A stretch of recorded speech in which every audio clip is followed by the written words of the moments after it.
آپ کو شاید یقیناً بلکہ شاید نہیں یقیناً پتہ ہوگا، ابھی جو حسنی مبارک کا تختہ الٹا ہے تو حسنی مبارک نے صرف اپنی حفاظت کے لیے 3 لاکھ گارڈز جو ہیں وہ ٹرینڈ کیے ہوئے تھے، جو ہمیشہ اس کی نگرانی کیا کرتے تھے۔ جس علاقے سے گزرنا ہوتا تھا تو 10-10 کلومیٹر کے فاصلے پر کوئی پرندہ پر نہیں مار سکتا تھا، کسی چھت پر، کسی زمین پر، کسی راستے پر کوئی جگہ ایسی نہیں تھی کہ جہاں کوئی نہ کوئی اس کا نگران اور کوئی نہ کوئی اس کا چوکیدار، اس کی حفاظت کرنے والا موجود نہ ہو۔ معمر قذافی کی بھی یہ صورتحال ہے، اس سے پہلے صدام کی بھی یہ صورتحال ہے، اور ہم اپنے ملک میں بھی دیکھ لیں تو یہ منظر ہمیں ہر روز کہیں نہ کہیں ضرور دکھائی دیتا ہے، اور رسول اللہ صلی اللہ علیہ وسلم اس خطرے سے آگاہ کر رہے ہیں کہ اس سے امن و امان میں اضافہ نہیں ہوگا، کیونکہ یہ ایک ایسا ذریعہ ہے کہ جس میں آپ مصیبت کو اصل سے اکھاڑنے کی کوشش نہیں کر رہے، مشکل کا اصل سے علاج کرنے کی کوشش نہیں کر رہے، بلکہ مشکل کو دبانے کی کوشش ہے ان تمام افراد کی کثرت کی بنیاد پر۔ والرشوۃ فی الحکم، نظام مملکت کو چلانے کے لیے رشوت کا عام ہونا، اللہ کے رسول اس سے خوف محسوس کرتے تھے، اور یہ بات بھی اب کوئی ڈھکی چھپی نہیں ہے۔ رشوت نہ لینا اب یہ اجنبی بات ہو گئی ہے، رشوت لینا اب کوئی اجنبی بات نہیں رہی۔ وقطیعۃ الرحم، رحم کے رشتے جو ہیں وہ آپس میں ٹوٹنے شروع ہو جائیں، ماں باپ اور اولاد کے درمیان میں تفریق، اختلافات، مقدمہ بازی، لڑائی، قتال، میاں بیوی کے درمیان میں مسائل، بہن بہن کے مسائل، بھائی بہن کے مسائل، قطیعۃ الرحم۔ رسول اللہ فرماتے ہیں کہ مجھے اس بات کا بھی خوف ہے کہ میری امت میں یہ والا مرض پیدا ہوگا۔ واستخفافا بالدم، یہ لفظ میں نے جب پڑھا تو ایسا لگا کہ جیسے اللہ کے رسول ہمارے زمانے کو دیکھ رہے تھے اپنی آنکھوں سے، اور اللہ کے رسول نے فرمایا کہ جب خون بے قیمت ہو جائے، جب خون کی کوئی قدر و قیمت نہ رہے، انسانی جان کو یوں اڑا دیا جائے کہ جیسے کیڑوں مکوڑوں کو مسل دیا جاتا ہے، اس کو دیکھنا ہو تو اپنا ملک بھی اس کی مثال پیش کرنے میں کسی سے کم نہیں ہے۔ ہر روز 15، 20، 40 کا مرنا اور ہلاک کیا جانا معمول کی بات ہو چکی ہے، اور لیبیا میں آپ آج کل دیکھ رہے ہیں، اس سے پہلے مصر میں آپ نے دیکھا، اس سے پہلے آپ نے عراق میں دیکھا۔ ہم امت محمد صلی اللہ علیہ وسلم اپنے رسول کو کیا منہ دکھائیں گے قیامت کے روز کہ اے محمد ہم آپ کے ماننے والے تھے اور آپ کے امتی تھے، اور آپ نے جن خطروں سے اور خوف سے ہمیں آگاہ کیا تھا ان میں سے ہم نے کسی چیز کا بھی خیال نہیں رکھا۔ انسانی جان جتنی بے قیمت آج ہمارے زمانے میں ہوئی ہے، شاید چنگیز کا زمانے میں بھی ایسی بے قیمت نہیں ہوئی تھی، کیونکہ اس زمانے بھی مارنے کے لیے قوت بازو تو ہوا کرتا تھا، تلوار ہے تو اپنے ہاتھ سے کتنے وہ قتل کیا کرتا تھا، لیکن اب امت کے حکمران، امت کے لیڈرز اپنی امت کو اور اپنی قوم کو گن شپ ہیلی کاپٹر سے مار رہے ہیں، بموں سے مار رہے ہیں، ٹارگٹ کلنگ ہو رہی ہے باقاعدہ، اور جو قاتلین ہیں ان کی حفاظت کے لیے اہتمام کیے جا رہے ہیں۔ پاکستان میں ریمنڈ جو ہے اس کی سب سے بڑی مثال آشکار ہو کر ہمارے سامنے آ چکی ہے کہ وہ محض ایک فرد نہیں ہے کہ جس نے 3 قتل کر دیے تھے، وہ ایک بہت بڑے چین کا حصہ ہے کہ جس میں انسانی جان کو اور خاص طور پر مسلمان کی جان کو ہلاک کرنے کا مشن جن کے سپرد کیا گیا تھا، سونپا گیا تھا۔ اور رسول فرماتے ہیں صلی اللہ علیہ وسلم کہ مجھے اس بات کا ڈر ہے اور خوف ہے مجھے اس بات کا کہ خون بے قیمت نہ ہو جائے، اور جس وقت خون بے قیمت ہو جائے گا تو بڑی مصیبت ہوگی اس وقت۔ وَنَشْوَ يَتَّخِذُونَ الْقُرْآنَ مَزَامِيرَ، اور ایسے لوگ آئیں گے کہ جو قرآن مجید کو گا گا کر کے جیسے مغنی گا کے پڑھتے ہیں، قرآن مجید کو اس طرح پڑھنا شروع کر دیں گے جیسے باقاعدہ آلات موسیقی قرآن کی تلاوت میں استعمال شروع ہو جائیں گے۔ اور یہ منظر میں نے بعض مقامات پر دیکھا ہے، اور اللہ کے رسول کی بات مجھے سچ دکھائی دی کہ کچھ لوگوں نے تلاوت قرآن جو ہے وہ بھی باقاعدہ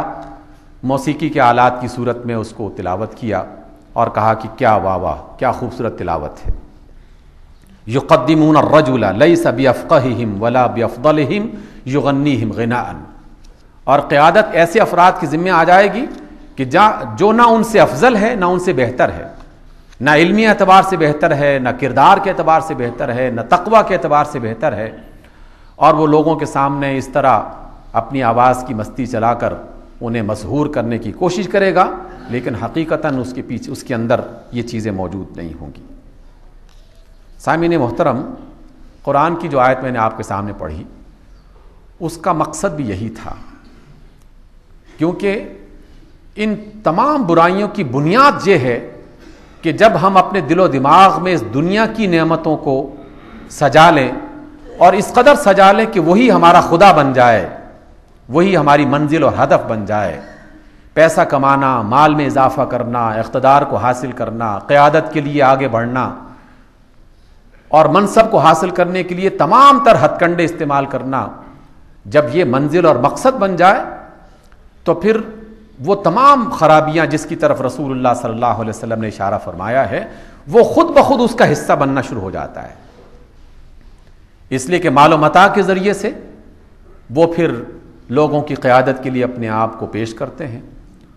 اور انتخاب بیشتر لوگوں کا صرف اس وجہ سے کیا جاتا ہے کہ یہ سب سے زیادہ مالدار آدمی ہے،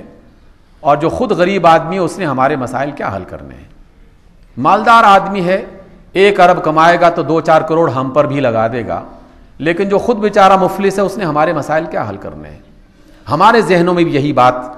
بیٹھ گئی ہے بالآخر کہ ہم نے اپنی قیادت کا انتخاب اور اپنے لیڈرز، چاہے وہ کسی جماعت کے امیر کو بنانا ہو یا کسی سوسائٹی کی قیادت کسی کے سپرد کرنی ہو یا مملکت کا نظام کسی کے حوالے کرنا ہو، اس میں سب سے پہلی بنیاد ہم یہ تلاش کرتے ہیں کہ یہ بندہ امیر کتنا ہے، اس کے پاس دولت کتنی ہے، اور وہ اس دولت کو سمیٹنے کے لیے پھر بے شمار ہتھ کنڈے استعمال کرتا ہے۔ رشوت کام ہو جانا، پھر جب رشوت اور مال اور دولت اور اختیار سب کچھ مل جاتا ہے تو پھر اس کی حفاظت کے لیے پھر وہ ان سیکیورٹی گارڈز کی فوج ظفر موج اپنے چاروں طرف جمع کرنا شروع کر دیتا ہے، اور پھر اس کے لیے اس حکومت کو کہ جس نے اسے بڑی محنت سے کمایا ہوتا ہے، مال، رشوت، دغابازی، جھوٹ، فریب، اور پھر اس کی حفاظت کے لیے ایک فوج ظفر موج جو اس نے جمع کر رکھی ہوتی ہے، پھر وہ اس نعمت کو اپنی نسلوں تک منتقل کرنے کے لیے باپ اور اس کے بعد بیٹا اور اس کے بعد پوتا اور اس کے بعد پھر وہ سارے کے سارے معاملات اسی کی نسل میں چلنا شروع ہو جاتے ہیں، اور جب اس کی نسل میں چلنا شروع ہو جاتے ہیں تو پھر معاملہ ایسا بھی ہوتا ہے کہ ابھی بچہ بالغ نہیں ہے لیکن ہے تو میرا بیٹا، اس لیے میرے بعد اس پارٹی کا لیڈر وہی بنے گا، اس ملک کا حکمران یہی بنے گا، اس ملک کی قیادت اسی کے ہاتھ میں آئے گی۔ یہی باتیں تو اللہ کے رسول فرما رہے ہیں کہ یہ سب امت کی بھلائی کے لیے نہیں بلکہ امت کی خرابی کی نشانیاں ہیں، اور ہمیں اس لیے بتایا گیا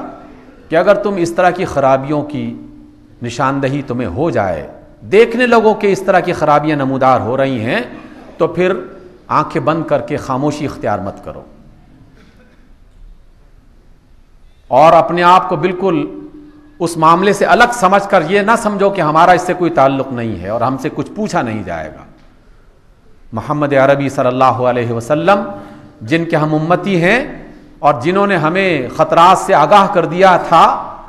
وہ یقیناً قیامت کے روز ہم سے یہ سوال کر سکتے ہیں کہ کیا تمہیں میری بات بتانے والا کوئی موجود نہیں تھا؟ اور اگر بات بتانے والا موجود تھا تو پھر اس بات کو سمجھنے کے بعد، سننے کے بعد تم نے کیا لا عمل اختیار کیا، کیا کام کیا تھا؟ اس کے بارے میں سوچنا ہماری ذمہ داری ہے۔ بیٹا بیمار ہو جائے، والدین خود بخود بھاگ پڑتے ہیں ڈاکٹرز کے ساتھ رابطہ کرنے کے لیے، بیماری کا علاج کرنے کے لیے۔ تجارت میں خسارہ ہو جائے، پریشانی خود بخود انسان کو بے قرار کر دیتی ہے، وہ تلاش کرتے ہیں کہ کہاں نقصان ہوا ہے، کس لیے نقصان ہوا ہے۔ جس طرح ہم اپنی تجارت کو بحال رکھنے کے لیے، بچوں کی بیماری کو بحال رکھنے کے لیے اور اس کا علاج کرنے کے لیے کوشش کرتے ہیں، رسول اللہ صلی اللہ علیہ وسلم کی ان باتوں کو سمجھنا، جاننا، اور پھر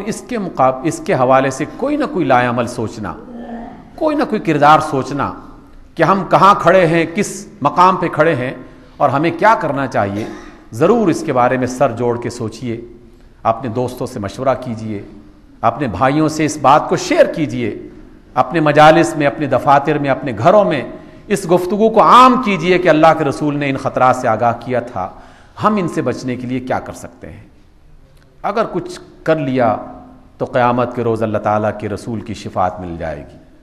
اللہ کے رسول ہم سے خوش ہو جائیں گے کہ چلیں کوئی کام تو کیا تھا اس نے میری باتوں کو سمجھنے کے بعد، لیکن اگر کچھ نہ کیا تو معاملہ بہت خراب ہو جائے گا۔ اللہ تعالیٰ سے دعا ہے کہ ہمیں رسول اللہ صلی اللہ علیہ وسلم کی باتوں کو سمجھنے اور اس کے مطابق اپنے کردار میں کوئی تبدیلی پیدا کرنے کی وہ توفیق عطا فرمائے۔ اقول قولی ھذا واستغفر اللہ لی ولکم۔